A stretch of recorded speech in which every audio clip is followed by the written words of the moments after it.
তিনটার মধ্যে একটি ট্রাফিক সিগন্যাল নিয়ন্ত্রণ একটা সার্কিট সম্পূর্ণ করছি এখানে।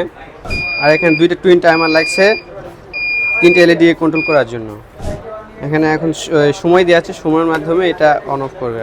আমি মোহাম্মদ হাসিবুল সাদ সিয়াম, আমি জিওপার থেকে টিএমইউএস পলিটেকনিক থেকে আসছি। আর এখানে গাজীপুরে মাল্টিপারপাসে অ্যাটাচমেন্ট করতেছি ইলেকট্রিক্যাল নিয়ে। আর আজকে আমরা এখানে তিনটার মধ্যে একটি ট্রাফিক সিগন্যাল নিয়ন্ত্রণ একটা সার্কিট সম্পূর্ণ করছি এখানে।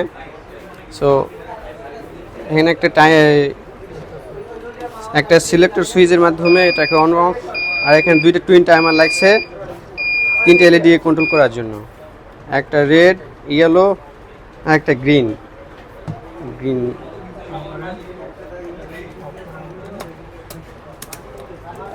এখানে এখন সময় দেওয়া আছে, সময়ের মাধ্যমে এটা অন অফ করবে।